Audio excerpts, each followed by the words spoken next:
Okay, this is where we're going to start cutting into the steak. Okay.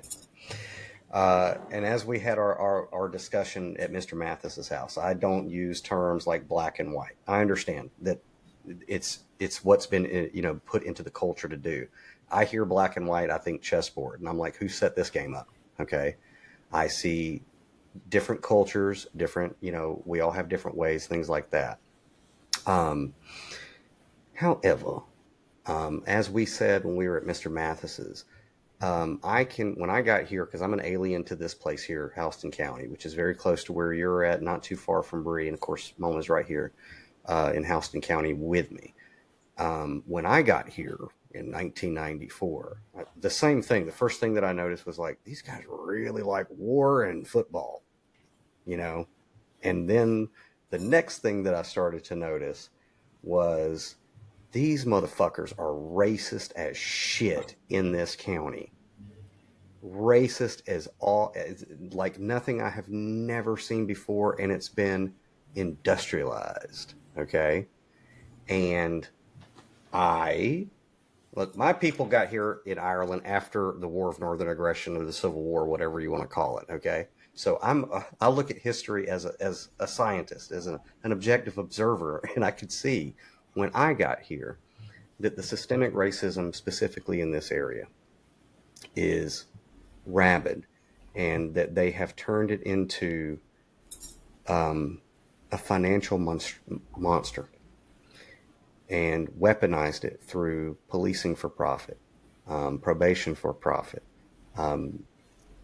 It's horrendous. So this was some of a lot of the uncomfortable subject matter that we were discussing with Mr. Mathis and Mr. McCrary. And I've been trying to bring awareness to it, and I'm aware, like when issues do come up, like Mr. Mathis and Mr. McCrary, and tomorrow night we have on Mrs. Ash, whose son was, I don't know if you heard about this, Marsha, but a 21-year-old pulled over in Perry by the Houston County Sheriff's Department with a medical condition. He was a passenger. It was driving while black. Okay. They pulled him over going 63 and a 70. Come on. Long story short, he was tased, put on the side of the highway. This was just, I think, last week, Mona, wasn't it? I think. I thought this was probably last week, 4 or 5 days ago. Yeah, Joanna Ash's son. Put on the side of the road. I've spoken to her briefly, and we're going to have her on tomorrow, but it was like just listening to it. And from my point of view, it's like, okay, I just talked to Mr. Mathis. I just talked to Mr. McCrary. We all know about Law Dixon's situation, and that's just in the last month. Okay.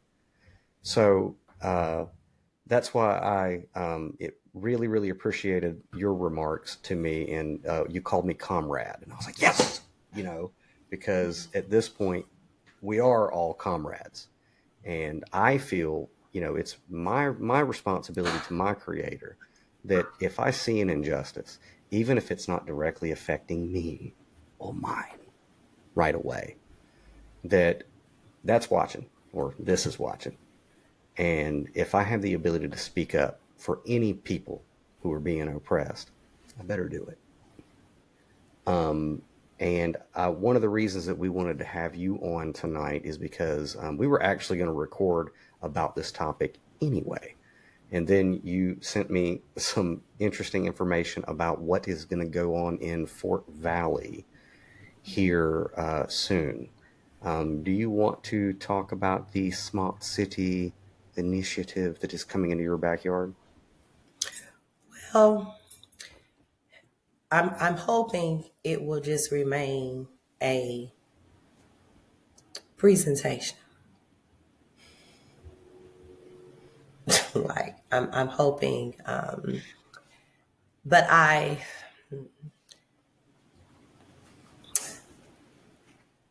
would rather wait to talk about it after Wednesday, because I'm hoping it will just be an item on the agenda. I'm at a loss for words, so we may as well go ahead and talk about it. I'm at a loss for words because I really don't understand why it's even coming up as something to put on an agenda and have a special meeting about. And so when we talk about the smart cities, one, as far as Fort Valley is concerned, Fort Valley is a place with, I think we have 87,000 residents in the city limits of Fort Valley. Our police station closes at 5 o'clock, Monday through Friday. That must be nice. It is not open to the public on the weekends. So if I'm casually strolling downtown Fort Valley and someone tries to mug me and I'm like 20 feet away from the police station, more than likely, if I get away, I think I'm going to my instinct is going to be to get to the police station as opposed to call 911. I mean, because, but you can't do that in Fort Valley, Georgia, because our police precinct is closed to the public on the weekends and after 5 on Fridays. So that is the dumbest thing. So the last thing they need to do is allow technology to do the policing on their behalf. So let's start there and try extending those hours instead of this idea of a smart city. And so, Daniel, when you mentioned to me last Sunday, I've been reading about what's going on, in Warner Robins and the whole smart city concept. And when I saw that was coming up, I think it was like 2 years ago or whenever the initiative was done, when the consulting company came and did the assessment to find out the character of Warner Robins and which way, to go. So I got really excited because my background is in environmental justice. And so we will often talk about smart cities when we were talking about, sustainability and make that platforms for candidates, because we hear those buzzwords and we've heard them for the past, 8 years, sustainability, accountability, but no one is saying, how are you going to make us sustainable? Give us a 5-month plan on how you're going to phase this out or what have you. And so from an environmental and sustainability lens, when we would say smart cities, we meant LED lighting instead of using, the old lighting systems. When we would say make it sustainable, we meant be better stewards of the earth. Convert over to filing things electronically instead of using paper. Have recycled bins in the offices of the cities, whether it was the city of Atlanta, city of Savannah, city of Warner Robins, city of Fort Valley, city of Valdosta. That meant, to paint that picture, placing hotspots and Wi-Fi in your downtown areas, in your parks. So when families are there playing at the park, they can tap into the Wi-Fi. And so that's what we meant by making your area smart, a smart city.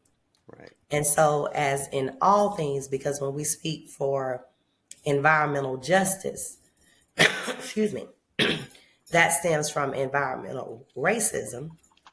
And so the founding mother and father of that are a Dr. Bullard and a Dr. Mildred McLean, whom I happen to become an organizer with. Dr. Mildred McLean, if you wanted to Google her, she's out of Savannah, and she is considered being one to coin the term, helping to coin the term environmental racism.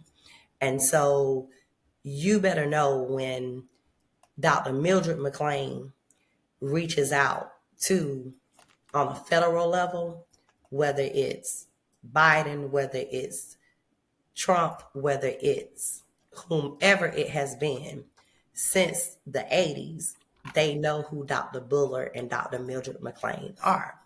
And so when you start getting these offices of sustainability that you were seeing pop up throughout the United States around 2018, on the West Coast, and just, focusing on being good stewards of the earth, as in all things, do you think that they sat around and said, oh, let's put some cameras on those LED lights? As in all things, when communities come together and when they create plans and ideations for their community to be better stewards, in this America, you will always have the overseer. You will always have the overseer try to take something and make it beneficial to them. So it was never part of the plan.